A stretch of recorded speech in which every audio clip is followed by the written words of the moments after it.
Jobs presentation. And we will now look at quite on the opposite contrast, very famous speaker. So I chose her for this selection because in a way, she's quite different to all the other ones. Definitely not someone that, at least we would in technology world or in our stages in TW would have seen yet. But she really got global fame in the sense how she spoke up on a very important topic, and that was climate change. And she was also a speaker that kind of it's not very easy to compare to anyone else because she has such a unique story. So I thought what we can learn from Greta Thunberg are a few things. And I would start with the fact that she always kind of made her claim and her speeches very, very emotional. So an emotional part of a speech can be a little bit hard to implement when you are in a business context. And we can already bring in the next slide so that you can see all of the points. You can definitely still do that. We see it in a lot of startup founders, for instance, that they have a personal connection to the problem, or they have a personal story to how they initially came up with the idea. And in her case, it's obviously more personal than anything else. It's really something she stands for the whole generation. And she was always quite emotional in her speeches, never made that a secret. So being emotional, I think, or making it quite personal and emotional was one of her assets. That's maybe something that we cannot always bring into the business world. And can we bring in the next slide so that I can have the points? So as I said, the emotional component was the first. And then something that she also does in a lot of her speeches is she brings it back to the audience. So really addressing the person who is listening. This is something that in a big forum, very hard to do because you're speaking to a huge crowd.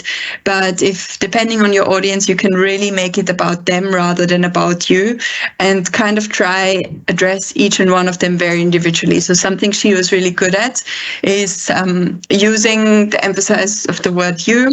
In one of her very famous speeches, she used that word about 27 times in like a very short amount of time of 5 minutes to really bring the responsibility and the action taking and the addressing really back to the audience and to the people listening. It was a very famous speech, also got a lot of publications, also quite controversial in a sense. Everything that blames a lot of responsibility on other people usually gets that controversial effect. But that's something that she used and that she purposefully used to make her speech stronger and more indismissible in a sense. And then lastly, what she is really good at is being quite authentic in the sense that she really never tried to do it in any other way than the way she thought would work, and also in the way that fit her age, her generation, the group she was representing. And therefore, the thing that we can learn from that is really that if you feel very confident, if you are authentic, then you can also present a lot better. And then this is the truest to yourself. So what we can learn from her in the sense is that she's quite different than all the other speakers that we will now kind of look at for guidance. And she's quite different, but I still wanted to have her in the selection because it is in the bigger part of really big speeches and how we reach people. This is something that we can use not only in one-on-one presentations, but also in bigger presentations to sometimes bring in the human component and have that speak for itself. The next person is Brian Chesky. He's one of the co-founders of Airbnb and also now operates as their CEO. He is a very charismatic and good speaker. Whoever watched any presentations of Airbnb, of new product features of Airbnb, will know that he's very good in front of the camera, he's good live. Whenever there's a new product update by Airbnb, then he's not shy to launch that update himself, to record a video, to also do a live around it, to answer questions. And what makes him quite unique as well is he comes from a very design background. So he was very involved in the early days in the design of the company, of the software, which you can still see today that Airbnb is one of these tech software company brands where really beautiful design, beautiful dashboards, super high user experience stands as one of the priority things always for the company. And he also had his ways of really showcasing and really making his presentations unique and super, super convincible. The first one is brand storytelling. With every great brand nowadays, and Airbnb is such an excellent example, you need to tell more than just a story. So it's the brand story, and Airbnb has really mastered that like no other brand really. They work a lot with visuals, they work with videos, they work with illustrations. They always had people as the face of the company, which is also quite different to a lot of other tech companies. And so their hosts and their travelers really always kind of created these brand stories for them. So he worked a lot with that, with creating a bigger overarching brand for everything and not just a product.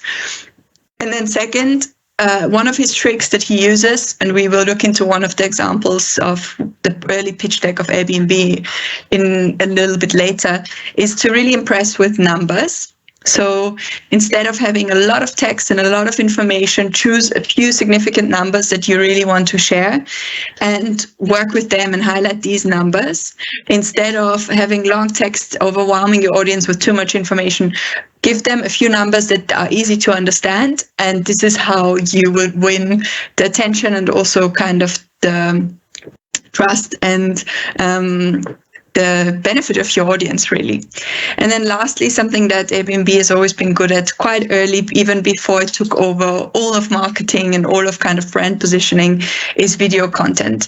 So this comes back to his design background and also his way of creating the brand story. But you do really want to use video if you can, and if that's like really suits with your brand, because it can tell so much more of a story and can also be memorized easier than if we just have still slides or still images. So that was one of Airbnb's strong suit, to very early on work with a lot of video content and illustrate how even new features work. And this is something that makes him, as the co-founder, also still such a good presenter, and that's why to this date he still does all of their important presentations. And then lastly, we look at someone who I chose based on one reason. Basically, when I gave this presentation internally, I really wanted to choose one of our T&W speakers, someone that we had on stage at the conference, and we were lucky enough to have Gary Vaynerchuk on stage in 2016, and this was before he got even that level of fame than where he is now. So we're very, very lucky to have him then. And his talk is actually our most viewed talk on YouTube of any conference that we hosted. So we also had like some other very famous speakers afterwards, but his popularity just increased from the time onwards, and people really looked up his videos. So it's not a surprise that his talk was very, very popular, especially on YouTube, and got shared a lot of times. So with Gary Vee, it's a bit controversial. Not a lot of people will say they don't like the way he is presenting. It's maybe too loud, maybe too just too aggressive in a way. And this speaks straight to the first point. So he does something that not a lot of speakers dare to do or not do at all, and it's curse. And he uses swear words a lot, which is something that we cannot really incorporate in a lot of business setups. And he does that in such a way that it's almost hard to ignore. He still does it to the degree and today now. And there is obviously a bit of calculation behind this. There's studies that show if we listen to people swearing, we find them being more authentic, that they're being a bit more true to themselves, that they're not so dismissive, that they're not lying about things. So we find this is a show of like honesty in a way. So that's exactly the image he wants to portray. He wants to become as like a no bullshit kind of honest speaker that tells you what he thinks, and in a way that grabs people's attention. So something that he uses quite strategically is this, and in his verbal language, it captivates the audience. So very interesting to look at some of his talks and see how he uses these words and how he kind of cuts it to very simplified language sometimes, so that everyone can understand him. As a second unique characteristic of Gary Vaynerchuk's presentation skills, I would say he uses a lot of hand language, body language. When we have a tendency of being on stage and in front of people live, not like me now being virtually for you, presenting to you virtually, we use a lot more usually of our face language, of our hands walking around. When you see him presenting, he will constantly move. He will move his face, very expressive face. He will move his hands to give even more emphasis on points he's making, and he will walk on the stage. So you almost have to follow him with your eyes and just constantly keeping your eyes attentive and kind of what is he doing next. So that's something that he uses very strategically to emphasize the point and also to keep and to captivate the audience. And then lastly, another point to really captivating the audience. It is harder to do these days, and not that many speakers actually do it anymore, to really speak without any slides. Wherever he presents, you will see that he doesn't use slides. He relies purely on himself presenting, on his verbal speech, and that kind of makes him a very strong speaker. You have to be a very experienced speaker to do that. And you also cannot hold this up for a really long time. So he prefers having his presentation and his speeches to be under 10 minutes, actually around 7, 8, because he knows that this is the time where a lot of people's attention starts drifting off, especially when you're not having any slides. So what he does is like really try captivate the audience on himself, make every point quite strong, use simplified language, make it authentic in his way of cursing, and therefore hold this kind of extension arrow for the short period that it's possible without slides, without you getting distracted looking too much at some slides, really just listening to him fully with your full attention. So this is something that he does and that we could highlight out of these. So I chose these 4 speakers so that you could maybe get the one or the other point or strategy or technique that they're using out for your own presentation and incorporate it, or think of, okay, which is something that I could use next time I really have an important presentation or I have to send the pitch deck, maybe even in a way of structuring the pitch deck. Some of these tips can be very, very helpful. Okay, now we will go more into detail around more generic tips that you can incorporate and how you can do that. So what we find with these examples is now something that's quite logical. Is like some of the best presenters are great storytellers. And telling a story comes with different components, right? You can see that in the next slide as well. And you will see that here's some advice now that I thought will help you no matter what kind of story you want to tell. Doesn't matter if it's you presenting yourself as for maybe a next project, for a next role, or if it's the company you're presenting, or if you're entering a pitch and you want to win this pitch or you want to win the audience attention over. All of these next points you can incorporate in whatever presentation you have to give. So the first one, and they're all quite simple, but it's sometimes good to remind ourselves of the simple points that we can incorporate. The first one is outline what you will talk about. And what I mean by that is just simply giving people a few pieces of overview, a little bit of a almost teaser what it is you will tell them in the next hour, in the next 20 minutes, in the next 10 minutes, or giving them the most important information at first, so you grab their attention, and then you have their full attention 100%. A good example of this is CEO Sandbox, Sijit Chen. He was asked to give a presentation on exactly how to do presentations, so a little bit like what I'm doing now. And he started his presentation with the next slide. So you will see that he also structured it in a way. He said the goal of presentation is to deliver useful and fun facts to your audience. And then he highlighted 4 points. That was be interested, teach your audience, be funny, and confidence. And he had a few underpoints for that. This was kind of his opening slide. And then he went to the next slide, which we'll see now. He said the end. And this was kind of his presentation. except it wasn't, of course. So he did this, and then he showed the next slide, which said, just kidding.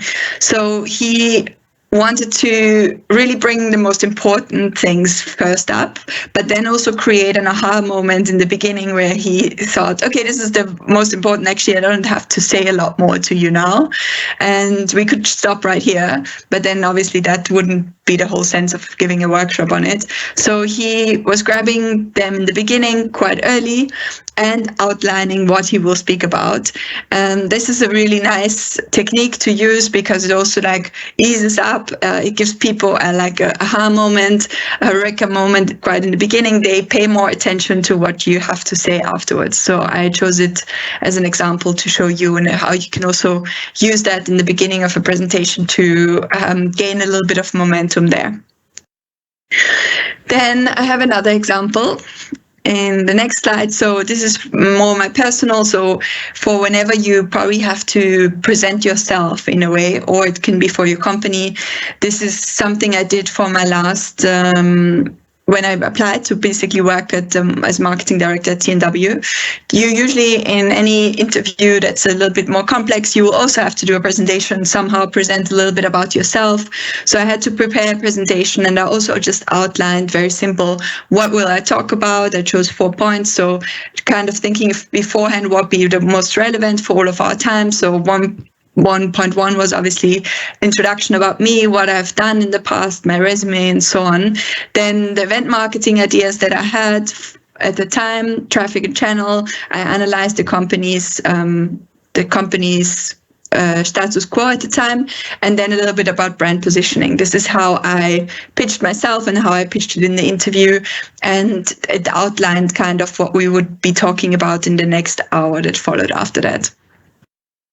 We can move on to the next advice point. So this is also very simple, and you will have heard this before. Use less text and more visuals. So the reason why we want to use less text is because it bores the eye, or it bores the attention. If there's a lot of text to read, I'm confused. Should I now listen to you, or should I read? It's easier if we have visuals, and then we can listen. So it kind of penetrates both senses, the seeing sense and also the hearing from different angles. And it's a better combination than giving people a lot of information on a slide deck with lots of numbers and lots of text. And you will hear this often, that presenters use text and storytellers use pictures. And the way then they form this story is by just emphasizing the story behind the pictures. So this is how you can always try to think, is there anything I could do to put this whole text that I have into a simple picture, into a graph, into something that's more visual, into an icon, so it gets a bit more interesting for my audience. I have an example here for that as well. I used to always teach social media marketing in a while back when I was running my own social media consulting company. And the way I would teach people back then about Instagram, these were the top 3 brands on Instagram back then. It was National Geographic, Nike, and Victoria's Secret. And obviously I could have just made a list of the top 10 companies on Instagram. But what really in the presentations always stuck with clients is these 3 logos. These logos are very known, so people immediately have an association with them.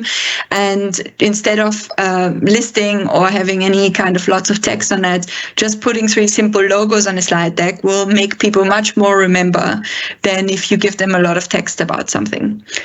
So you can use, and I think it's on the next slide, you can use this for various things, especially if you do brand positioning. That's often something you would use in a startup pitch deck, for instance. Where are we sitting? What other brands are we similar to or want to be associated with? In which kind of brand realm are we moving? So I also did that for T&W. Before I kind of started for the company, I did that as an exercise. I picked out some other companies, media companies, tech conference companies, and thought where we positioned in correlation with them. And obviously when you work in the tech conference world or in the media world, you know all of these logos and what they stand for, and it kind of immediately brings an image to mind. What is this brand? Where could this brand go if it's a mix out of these, or if it's positioned closer to all of these. So this is a good example of how you can really just use logos and visuals rather than more text. And then the next one that we've covered a little bit with Gary Vaynerchuk, make strong points simple. So whenever you have very, very strong points, how can we simplify them, especially when it's a deck, when you're just sending a plain deck to someone, so that it's not too complicated, everyone gets it immediately. You can basically in 1 second grab whatever, or in 2, what's on the slide. It doesn't take you longer. If it takes you longer than that, it's probably not simple enough. And to illustrate this point, I've found an example. So this is when now we come back to the Airbnb example. The original deck from Airbnb was from 2009 when they pitched this to investors. It can still be found online, and it's to date still such a it speaks so much to the design of it and the simplicity of it, that even if we look at this now, and it's now 14 years old, it doesn't look that outdated. So this is the original deck we will look together now. This is the opening slide of the deck. You can see a room, so you get the idea for Airbnb already. We're going to look at the first slide of the pitch deck. So first, this is very common for startup pitch decks, is to have the problem statement. Here they had the problem statement, super easy, point of 3 is used here again, price, hotels, and no easy way to exist. So they know overlayering here wouldn't make sense. You don't want to bore people in the beginning of the deck. You make it super easy, 3 points, and you move on to the next slide, which traditionally includes your solution. So that you state the problem, then you go straight into the solution. Here they worked with a simple sentence and then with icons to illustrate another point of 3. The 3 key benefits: save money, make money, share culture. And that's also quite easy, still on the brand colors with everything. And you will go into the next slide, which is now something that, if we remember what we said, if you bring in numbers, don't do it too much, don't overwhelm your audience with information, but bring in the most significant numbers and bring them in strong. So here, this is the market validation of the company back at the time, the 2 other platforms that existed, Craigslist and Couchsurfing, and their kind of total user base. And on the next slide, we see the even more important number. So this would be the TAM, the total addressable market. And that's also on the financial side as well as people. So bringing in these super big numbers that obviously sound very, very impressive with their scale was what back then won Airbnb a lot of these early investments that they got with this first 2009 pitch deck. And this is a really good example of making something super simple. So anyone who doesn't work in investment could have understood the pitch deck until this point.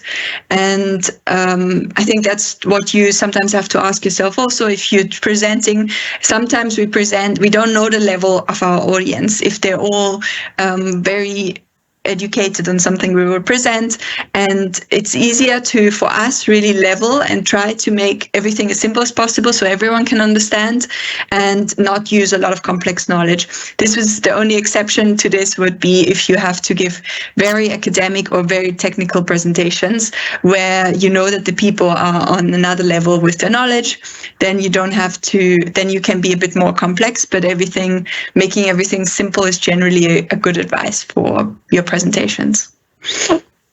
We can go on to the last point, I believe. So the last one is also maybe a no-brainer, but not everyone is a designer, and also I myself for sure know that I'm not. I really can see when something is super well designed, but I'm not myself really excellent with Photoshop or Keynote.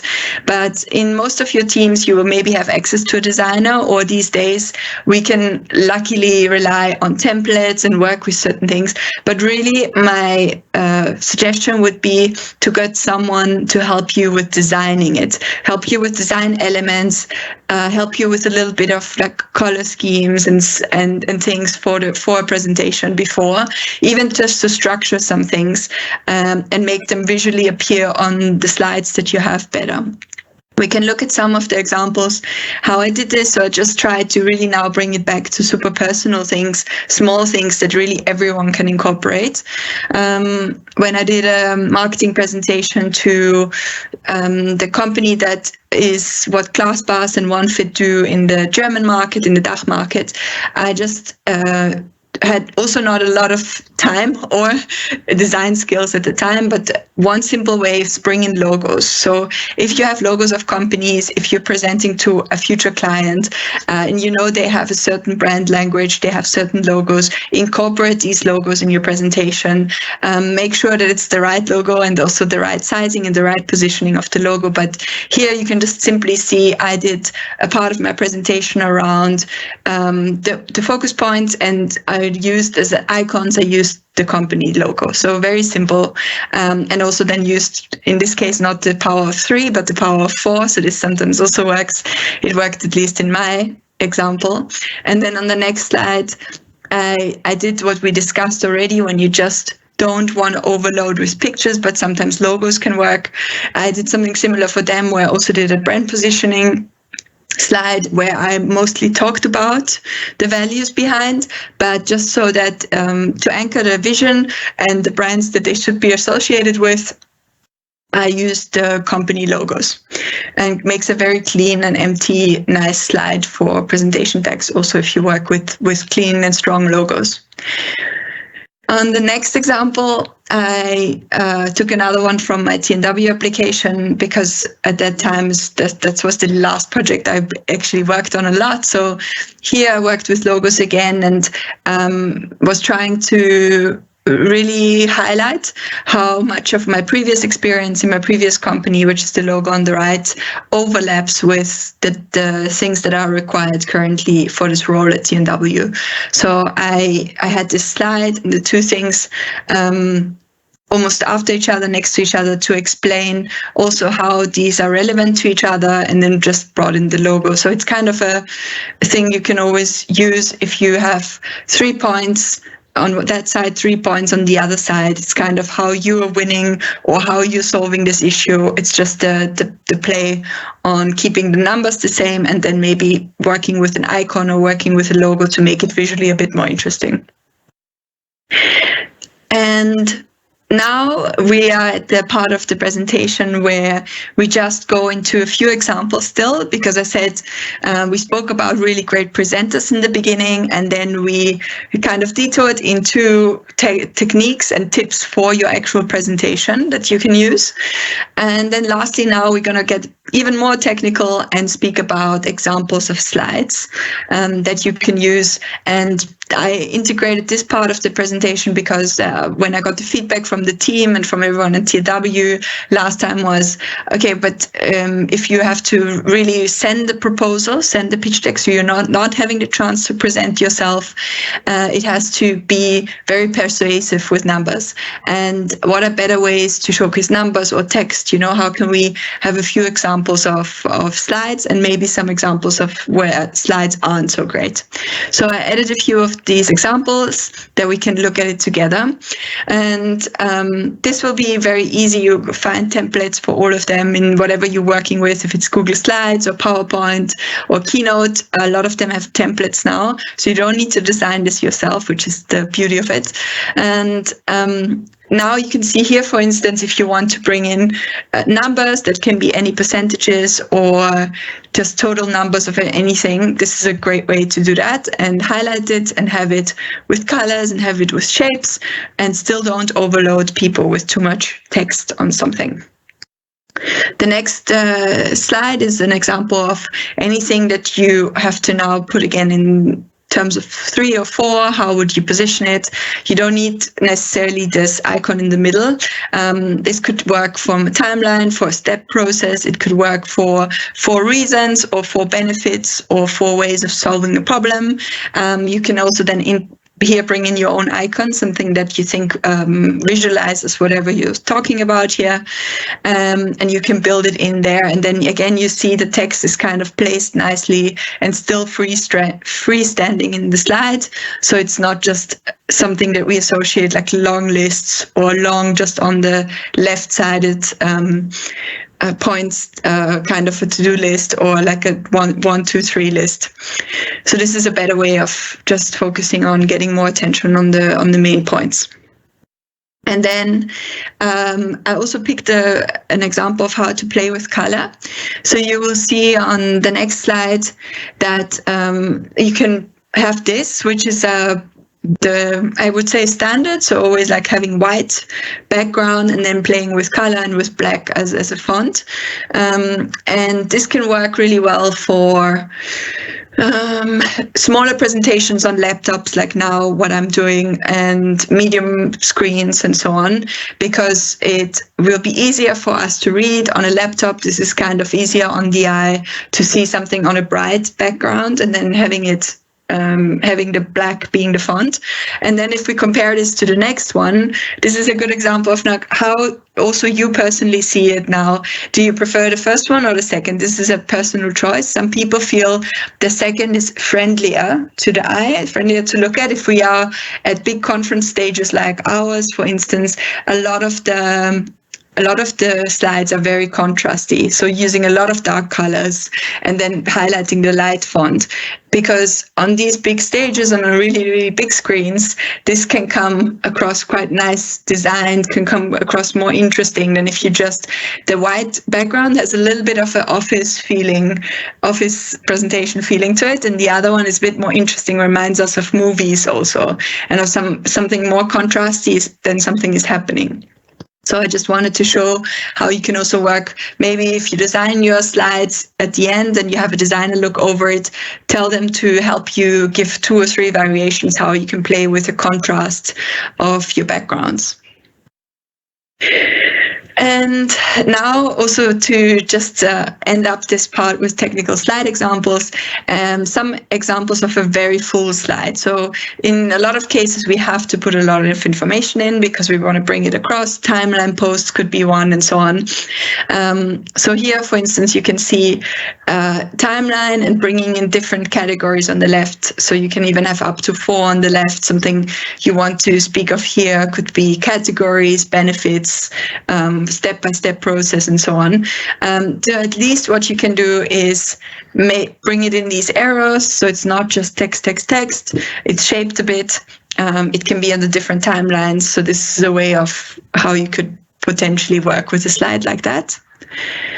And then on the next slide, I have another last example. In the previous presentation, this worked quite well, that we also could show the Prezi presentation that's linked on the next slide.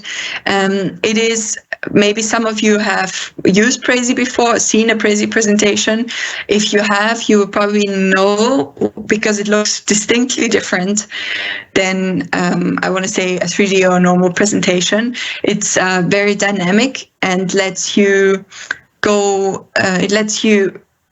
play with zooming in, zooming out. You will see here, when I was studying at university, there was at the time a lot of the trend was to use Prezi presentations for anything to make it a bit more interesting. You see how it moves, so you're not sliding one slide to the next, quite static.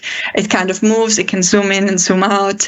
It can bring you to another point. Like here, we can zoom in onto something, then it zooms out again, goes to the next point. And this is a totally different style of creating your presentation. It can really work, especially when you're doing it like me now, or if you're presenting on a stage, because it's also much more dynamic. If you have to send it to someone, they will watch it like we're watching it now. So it could also work in the sense that they are watching it more almost like an illustrated video instead of a standard presentation. So I wanted to show you that one as well, just to give you a little bit of inspiration and see what's possible. There is also Prezi. If you think you want to stand out in the sense of doing it different than everyone else, then Prezi is an option. And then we are almost at the end of the presentation. I have only one last slide, which is when we did this internally, I like to kind of finish on a strong video, a strong presentation. So I actually chose the Steve Jobs presentation of the iPhone, and we watched it together. It's quite long, so we're not going to watch it now. But if you have not seen it, I really recommend it. The whole presentation is on YouTube. And you can see him using a lot of the techniques that we discussed right now.